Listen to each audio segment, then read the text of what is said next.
તો નમસ્કાર દર્શક મિત્રો, સ્વાગત છે તમારું અમારી આ યુટ્યુબ ચેનલમાં. તો મિત્રો, તાજેતરમાં જે પણ સ્થળ અથવા તો કોઈ પણ વસ્તુના અથવા તો કોઈ પણ રેલવે સ્ટેશન છે, સ્ટેડિયમ છે, તેના કોઈ નામ બદલેલા હોય તો તે બદલાયેલા તાજેતરના નામો સાથે આપણે આ વિડીયો લઈને આવ્યા છીએ. જે આગામી પરીક્ષાઓમાં તમને છે આ બદલાયેલા નામો વિશેના પ્રશ્નો પૂછાઈ શકે.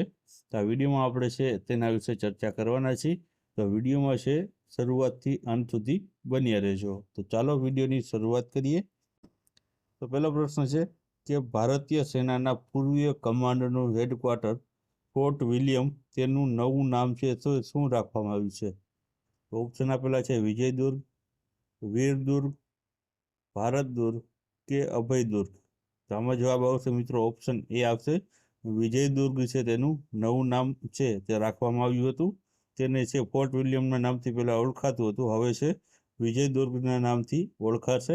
ત્યારબાદ આગળનો પ્રશ્ન આપણે જોઈએ કે ફૂડ ડિલિવરી કંપની ઝોમેટોનું નવું નામ છે તે શું છે? તો ઓપ્શન આપેલા છે ઇટરનલ, ટમેટો, જિંગલ કે ઝીપર. તો આમાં જવાબ આવશે ઓપ્શન એ આવશે ઇટરનલ છે તેનું મિત્રો તે ઝોમેટોનું નવું નામ રાખવામાં આવ્યું છે. ત્યારબાદ આગળનો પ્રશ્ન છે કે આંદામાન અને નિકોબારની જે રાજધાની છે પોર્ટ બ્લેર, તેનું નામ બદલીને શું રાખવામાં આવ્યું છે? તો ઓપ્શન આપેલા છે પોર્ટ લુઇસ, શ્રી વિજયપુરમ, શ્રી વિજય કે વિજયનગર. તો આમાં જવાબ આવશે મિત્રો ઓપ્શન બી જવાબ આવશે. શ્રી વિજયપુરમ છે તે આ આંદામાન અને નિકોબારની રાજધાનીનું નામ પોર્ટ બ્લેયરમાંથી શ્રી વિજયપુરમ રાખવામાં આવ્યું છે. ત્યારબાદ આગળનો પ્રશ્ન જોઈએ તો ઉત્તરાખંડ રાજ્યના જોશીમઠ નગર અને કોસ્યુ કોતોલી તહસીલના નામ બદલીને શું રાખવામાં આવ્યા છે? તો ઓપ્શન આપેલા છે જ્યોતિનગર અને કાંચી જોશ, જ્યોતિર્મઠ અને છે કેચીધામ, જ્યોતિર્ઘર અને કોશિયાધામ કે જોશીમઠ અને કુલચીનગર. તો આમાં જવાબ આવશે ઓપ્શન બી આવશે. જ્યોતિર્મઠ અને કેચીધામ છે આ બદલેલા નામ રાખવામાં આવ્યા છે. ત્યારબાદ આગળનો પ્રશ્ન છે કે હિમાચલ પ્રદેશ રાજ્ય સરકારે કયા સ્વર્ગસ્થ વડાપ્રધાનના નામ પરથી જાહેર વહીવટ સંસ્થાનું નામ બદલવાનો નિર્ણય લીધો છે? તો ઓપ્શન આપેલા છે રાજીવ ગાંધી, મનમોહન સિંહ, નરસિમ્હા રાવ કે અટલ બિહારી વાજપેયી. તો આમાં જવાબ આવશે ઓપ્શન બી આવશે. મનમોહન સિંહના નામ ઉપર છે તે આ જાહેર વહીવટી સંસ્થાનું નામ બદલીને રાખવામાં આવશે. ત્યારબાદ આગળનો પ્રશ્ન છે કે ભારતમાં પ્રથમ વખત હોકી સ્ટેડિયમ જે રાયબરેલી હોકી સ્ટેડિયમ છે તેનું નામ છે કયા ખેલાડીના નામ પર રાખવામાં આવશે? તો ઓપ્શન આપેલા છે મુમતાઝ ખાન, સવિતા પુનિયા, રાની રામપાલ કે મનપ્રીત કૌર. તો આમાં જવાબ આવશે ઓપ્શન સી આવશે. રાની રામપાલના નામ ઉપર છે આ રાયબરેલી હોકી સ્ટેડિયમનું નામ છે રાખવામાં આવશે. ત્યારબાદ આગળનો પ્રશ્ન છે કે અદાલતોમાં જોવા મળતી ન્યાયની દેવીની પ્રતિમામાં કયા નવા ફેરફારો કરવામાં આવ્યા છે? તો ઓપ્શન આપેલા છે આંખની પટ્ટી દૂર કરવામાં આવી છે, સાડી પહેરાવવામાં આવ્યું છે, તલવારને બદલે બંધારણ આપવામાં આવ્યું છે કે ઉપરોક્ત તમામ. તો આમાં જવાબ આવશે ઓપ્શન ડી ઉપરોક્ત તમામ. ઉપરના ત્રણ જે છે જે વિધાનો આપેલા છે ત્રણ વિધાનો જે છે સાચા છે, એટલે કે ત્રણ ફેરફારો કરવામાં આવ્યા છે. ત્યારબાદ આગળનો પ્રશ્ન છે કે કયા એરપોર્ટનું નામ બદલીને જગતગુરુ સંત તુકારામ મહારાજ ઇન્ટરનેશનલ એરપોર્ટ રાખવામાં આવ્યું છે? તો ઓપ્શન આપેલા છે Pune airport, Delhi airport, Hyderabad airport કે વારાણસી એરપોર્ટ. તો આમાં જવાબ આવશે ઓપ્શન એ આવશે. પુણે એરપોર્ટનું નામ બદલીને આ જગતગુરુ સંત તુકારામ મહારાજ ઇન્ટરનેશનલ એરપોર્ટ રાખવામાં આવ્યું છે. ત્યારબાદ આગળનો પ્રશ્ન છે સુપ્રીમ કોર્ટના નવા ધ્વજનો રંગ કેવો છે? તો ઓપ્શન આપેલા છે લાલ, કેસરી, ઘેરો વાદળી કે લીલો. તો આમાં જવાબ આવશે ઓપ્શન સી આવશે ઘેરો વાદળી, એટલે કે નેવી બ્લુ કલર જેવો છે મિત્રો સુપ્રીમ કોર્ટનો નવો ધ્વજ છે તે જે જાહેર કરવામાં આવ્યું છે. ત્યારબાદ આગળનો પ્રશ્ન છે કે ધ્યાનચંદ લાઈફ ટાઈમ અચીવમેન્ટ એવોર્ડનું નવું નામ શું હશે? તો ઓપ્શન આપેલા છે રાજીવ ગાંધી એવોર્ડ, નરેન્દ્ર મોદી પુરસ્કાર, અર્જુન અચીવમેન્ટ એવોર્ડ કે સચિન અચીવમેન્ટ એવોર્ડ. તો આમાં જવાબ આવશે ઓપ્શન સી આવશે, અર્જુન અચીવમેન્ટ એવોર્ડ છે તેનું નામ રાખવામાં આવશે. ત્યારબાદ આગળનો પ્રશ્ન છે કે સુલતાનગંજ રેલવે સ્ટેશન જે બિહારમાં આવેલું છે તેનું નવું નામ શું હશે? તો ઓપ્શન છે અજગેબીનાથ ધામ, સુલતાનપુર, આસામી કે શ્રીપુર. તો આમાં જવાબ આવશે ઓપ્શન એ આવશે અજગેબીનાથ ધામ છે તેનું નવું નામ રાખવામાં આવ્યું છે. ત્યારબાદ આગળનો પ્રશ્ન છે કે કરીમગંજ જિલ્લો જે આસામમાં આવેલો છે તેનું નામ બદલીને હવે નવું નામ તેનું શું હશે? તો ઓપ્શન છે ત્રિશુર, શ્રીભૂમિ, આસામી કે શ્રીપુર. તો આમાં જવાબ આવશે ઓપ્શન બી આવશે, શ્રીભૂમિ છે તેનું નવું નામ રાખવામાં આવ્યું છે.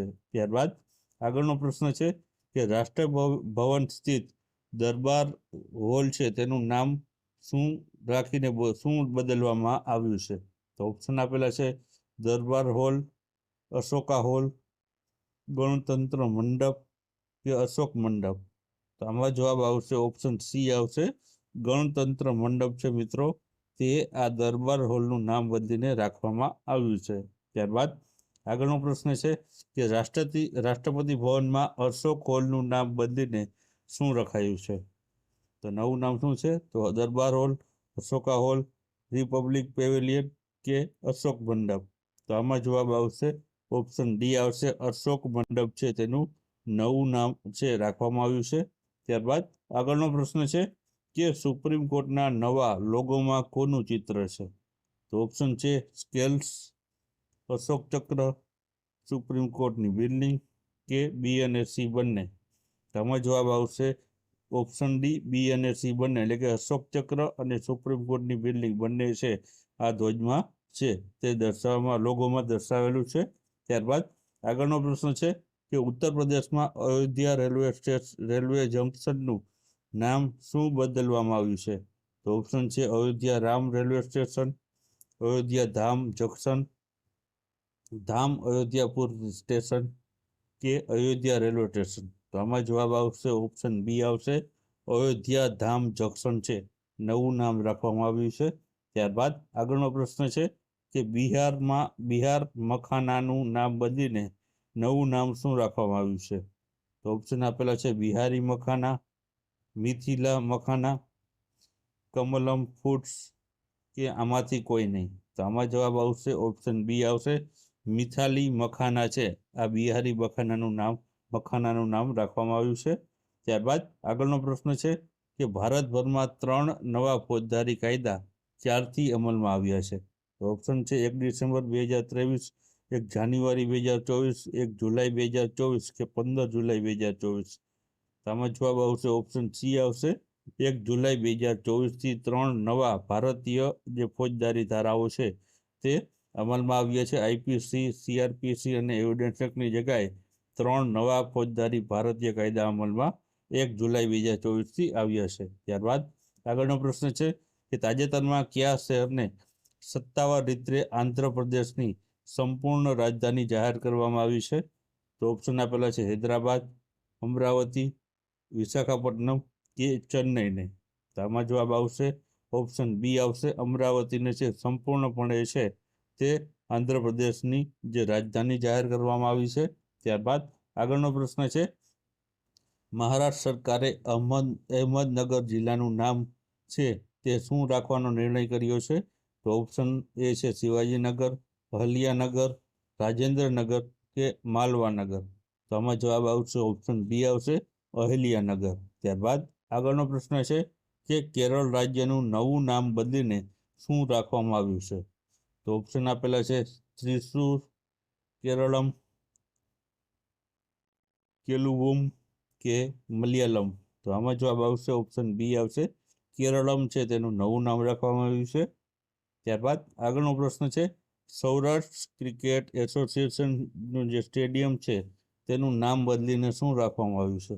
તો ઓપ્શન આપેલા છે Niranjan Shah stadium, Narendra Modi cricket stadium, Amit Shah cricket stadium કે મોટેરા ક્રિકેટ સ્ટેડિયમ. તો આમાં જવાબ આવશે ઓપ્શન એ આવશે, નિરંજન શાહ ક્રિકેટ સ્ટેડિયમ છે આ સૌરાષ્ટ્ર ક્રિકેટ એસોસિએશનનું સ્ટેડિયમનું નામ રાખવામાં આવ્યું છે. ત્યારબાદ આગળનો પ્રશ્ન છે, આર્મી સ્પોર્ટ્સ ઇન્સ્ટિટ્યૂટ પુણેનું નવું નામ કોના નામ પર રાખવામાં આવ્યું છે? તો ઓપ્શન છે પીવી સિંધુ, નીરજ ચોપડા, દિનેશ ફોગાટ કે નરેન્દ્ર મોદી. તો આમાં જવાબ આવશે ઓપ્શન બી આવશે, નીરજ ચોપડાના નામ ઉપર છે આ આર્મી સ્પોર્ટ્સ ઇન્સ્ટિટ્યૂટ પુણેનું નામ રાખવામાં આવ્યું છે. ત્યારબાદ આગળનો પ્રશ્ન છે કે મુંબઈના ચર્ચ ગેટ રેલવે સ્ટેશનનું નામ બદલીને નવું નામ શું હશે? તો ઓપ્શન છે Chintamani Dwarkanath Deshmukh stadium, Rani Kamlapati railway station, PT Usha railway station કે અટલ રેલવે સ્ટેશન. તો આમાં જવાબ આવશે ઓપ્શન એ આવશે, ચિંતામણી દ્વારકાનાથ દેશમુખ સ્ટેશન છે આ મુંબઈ ચર્ચગેટનું નામ બદલીને રાખવામાં આવશે. ત્યારબાદ આગળનો પ્રશ્ન છે કે ઇસરોએ કયા રોકેટનું હુલામણું નામ નોટી બોયમાંથી બદલીને ડિસિપ્લિન બોય કર્યું છે? તો ઓપ્શન આપેલા છે જીએસએલવી, પીએસએલવી, જીજીએસપી કે આપેલ તમામ. તો આમાં જવાબ આવશે ઓપ્શન એ આવશે, જીએસએલવીનું નામ છે નોટી બોયમાંથી ડિસિપ્લિન બોય નામ રાખવામાં આવ્યું છે. ત્યારબાદ આગળનો પ્રશ્ન છે કે તેલંગાણા રાજ્ય સરકારે રાજ્યનું ટૂંકું નામ TSની જગ્યાએ શું રાખવાનું નક્કી કર્યું છે? તો ઓપ્શન છે TGG, TGS કે TAL. તો આમાં જવાબ આવશે ઓપ્શન એ આવશે, TG છે TSની જગ્યાએ હવે TG નામથી છે તેલંગાણાનું ટૂંકું નામ છે તે રાખવામાં આવ્યું છે. ત્યારબાદ આગળનો પ્રશ્ન છે કે તેલંગાણા રાજ્ય સરકારે રાજ્યગાન બદલવાનો નિર્ણય લીધો તો નવું રાજ્યગાન કયું છે? તો શું છે? તો ઓપ્શન છે એ તેલંગાણા આપણું છે, ભારતના તેલંગાણાના, ત્યારબાદ છે ભારતીય તેલંગાણા કે જય જયા હો તેલંગાણા. તો આમાં જવાબ આવશે ઓપ્શન ડી આવશે, જય જયા હો તેલંગાણા છે તેનું રાજ્યગાન રાખવામાં આવ્યું છે. ત્યારબાદ આગળનો પ્રશ્ન છે, આયુષ્યમાન ભારત આરોગ્ય અને સુખાકારી કેન્દ્રોનું નામ બદલીને શું રખાયું છે? તો ઓપ્શન એ છે આયુષ્યમાન આરોગ્ય મંદિર, આયુષ્યમાન આરોગ્ય કેન્દ્ર, આયુષ્યમાન આરોગ્ય ભવન કે આયુષ્યમાન આરોગ્ય ધામ. તો આમાં જવાબ આવશે ઓપ્શન એ આવશે, આયુષ્યમાન આરોગ્ય મંદિર રાખવામાં આવ્યું છે. ત્યારબાદ આગળનો પ્રશ્ન છે કે તાજેતરમાં ઉધમપુર રેલવે સ્ટેશનનું નામ શું બદલવામાં આવ્યું છે? તો ઓપ્શન એ છે શહીદ કેપ્ટન આણંદ રેલવે સ્ટેશન, શહીદ કેપ્ટન આણંદ ખાંડેકર રેલવે સ્ટેશન, શહીદ કેપ્ટન તુષાર મહાજન રેલવે સ્ટેશન કે શહીદ કેપ્ટન વિક્રમ બત્રા રેલવે સ્ટેશન. તેમાં જવાબ આવશે ઓપ્શન સી આવશે, શહીદ કેપ્ટન તુષાર મહાજન રેલવે સ્ટેશન છે તે આ ઉધમપુર રેલવે સ્ટેશનનું નામ બદલીને રાખવામાં આવ્યું છે. ત્યારબાદ આગળનો પ્રશ્ન છે કે જૂનું સંસદ ભવનનું નામ બદલીને હવે કયા નામે તે ઓળખાશે? તો ઓપ્શન આપેલા છે ભારત સદન, સંવિધાન સદન, સંસ્કૃત સદન કે આંબેડકર સદન. તો આમાં જવાબ આવશે ઓપ્શન બી આવશે, સંવિધાન સદન તરીકે છે હવે જૂના સંસદ ભવનને છે ઓળખવામાં આવશે. તો આ તા મિત્રો છે જે બદલાયેલા તાજેતરના કેટલાક નામો.